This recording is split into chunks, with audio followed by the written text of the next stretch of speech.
बहन जी को तमाम आलोचनाओं के बाद भी लोगों का दिल नहीं भर रहा है और अब बहन जी को तमाम आलोचनाओं के बाद अब उनको जान से मारने की भी धमकी दी जा रही है। बहुजन समाज को दो कौड़ी का समझ लिया गया है। हर तरह से बहन जी के पीछे एक ट्रोल आर्मी के साथ साथ अब जान से मारने की धमकी भी दी जा रही है। और इस धमकी के पीछे सिर्फ धमकी ही नहीं, आखिर इसके पीछे की वजह भी दोस्तों जान ही लीजिए कि आखिर क्यों इस तरह के ट्रोलबाजी चल रही है। और अब बहन जी को फूलों की माला पहनाकर उनको बम से उड़ाने की धमकी देने वाला ये शख्स कौन है और क्यों बहन जी को धमकी दी जा रही है, बहन जी को क्यों कम आंका जा रहा है, क्यों कानून व्यवस्था की धज्जियां ये लोग उड़ा रहे हैं, क्यों बड़े बड़े नेता बहन जी के पीछे पड़ चुके हैं, आखिर इसका नतीजा क्या होने वाला है। नमस्कार, जय भीम, जय संविधान दोस्तों, मैं हूं आपकी दोस्त शैला और आप देख रहे हैं शैला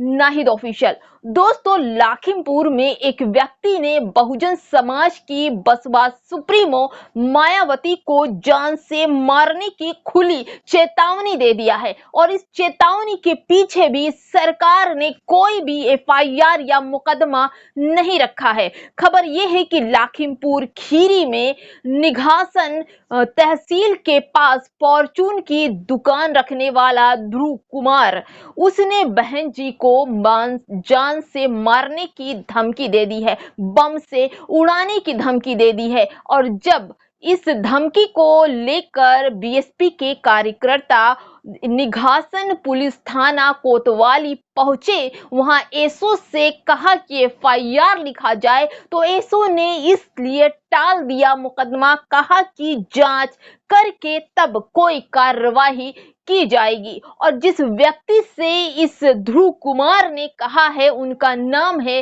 राकेश कुमार, जो बसपा के कार्यकर्ता हैं और निघासन के ही प्रथम सेक्टर के अध्यक्ष भी हैं। राकेश कुमार ने बताया कि अक्सर फॉर्चून की दुकान पर राकेश कुमार ध्रुव कुमार की दुकान पर जाते हैं और सामान लेते हैं। उसमें हर दिन बहसबाजी करता है ये ध्रुव कुमार और बहन जी को लेकर अजब तरह की टाका कसी करता है और जब विरोध किया जाता है तो वो उस पर गाली गलौज करता है और आपत्तिजनक टिप्पणी बहन जी के संपर्क में करता है, बहन जी के लिए करता है। आपत्तिजनक गालियां और टिप्पणी भी बहन जी को करता है, जिससे मेरा विरोध अक्सर इससे होता रहता है। आज इसने हद कर दी, बहन जी को फूलों की माला पहनाकर बम से उड़ाने के लिए कह दिया। ये खबर जिस तरह से राकेश कुमार ने बताई है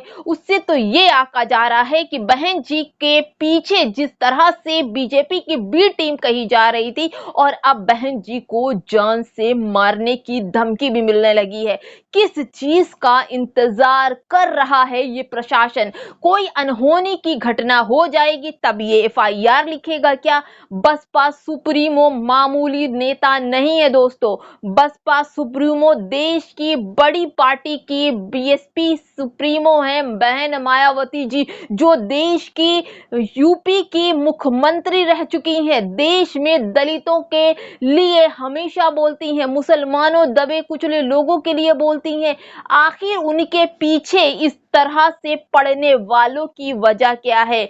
हर बार कोई ना कोई नेता या कोई ना कोई उनके पीछे इस चुनाव के बाद से टीका कसी कर रहा है।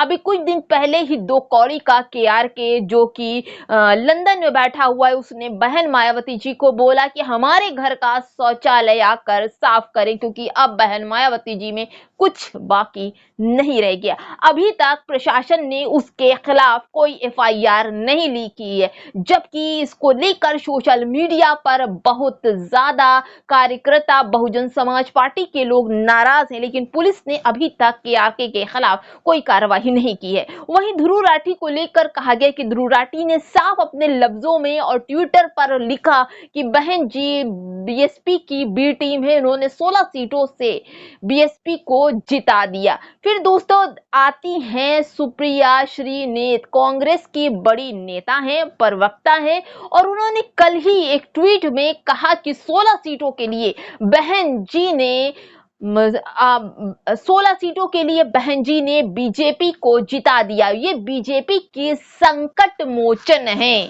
बीजेपी की संकट मोचन कह के बीएसपी सुप्रीमो मायावती के कद को गिराने की कोशिश की जा रही है। जिस तरह से ट्रोल किया जा रहा है, जिस तरह से उनकी बेइज्जती की जा रही है, जिस तरह से बीएसपी को खत्म करने के लिए साजिश रची जा रही है, उसी का एक नतीजा ध्रुव कुमार का है, जिसने अपने लफ्जों में साफ कह दिया कि बहन जी को फूलों की माला पहनाकर उनको बम से उड़ा दिया जाएगा। दोस्तों, क्या बहुजन समाज सिर्फ इसलिए खामोश है कि वो दलित है, कमजोर है, असहाय है?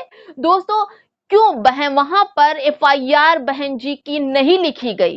क्यों लोग जब वहां पहुंचे तो वहां के एसओ ने, शासन के एसओ ने एफआईआर क्यों नहीं लिखी? क्या कोई अनहोनी की इंतजार किया जा रहा है?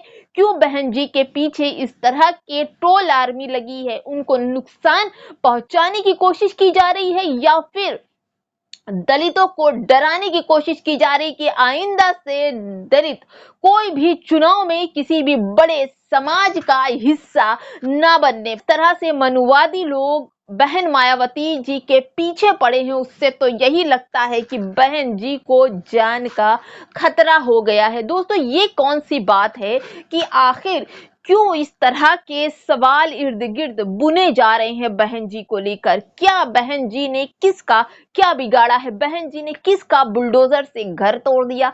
बहन जी ने किसकी जमीन हथिया ली? या बहन जी ने किसी के साथ क्या बुरा कर दिया? उनका सिर्फ ये गुनाह है कि वो दलितों के साथ शुरू से लेकर आखिर तक खड़ी हैं, और इसकी वजह से दलितों का एक सहारा बनी है। क्योंकि जिस तरह से दलितों का नरसंहार चल रहा था, जिस तरह से दलितों की बेइज्जती चल रही थी, जिस तरीके से दलितों की औकात जमीन के बराबर, कड़ों के बराबर भी नहीं थी, बहन जी के आने के बाद दलितों, असहाय बेसहारों का एक सहारा बनकर बहन जी आई हुई हैं। बहुजन समाज पार्टी को में आई हैं, बहुजन समाज को एक स्टैंड दिया, एक पहचान दी, उन्हें साहस दिया, उनमें जागरूकता भरी।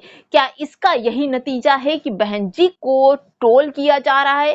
क्या कोई भी ऐसा नहीं चाहता है कि बहन जी नेक्स्ट चुनाव में, अभी उपचुनाव आने वाला है, जिस तरह से वो राजनीति कर रही है, राजनीति का कुछ हिस्सा इस तरह से तो नहीं चल रहा है कि बहन जी को इस तरह से ट्रोल करके उनको जान से मारने की धमकी देकर उनको डराया जा रहा हो? लेकिन याद रखिए, बहुजन समाज पार्टी जमीन से जुड़ी पार्टी है, वो किसी से डरने वाली नहीं है। लेकिन सवाल यही है दोस्तों कि बहन जी को इस तरह की बातें, मैं बार बार कह रही हूँ, हर एक वीडियो में मैंने देखा, मेरा सारा वीडियो अगर आप जाकर देखेंगे, मैंने बहन जी की एक एक बात को अपने सारे वीडियो में मेंशन किया, किसने क्या कहा बहन जी को। और आज मैं ये बता रही हूँ कि बहन जी को जान से मारने की धमकी भी मिल रही है।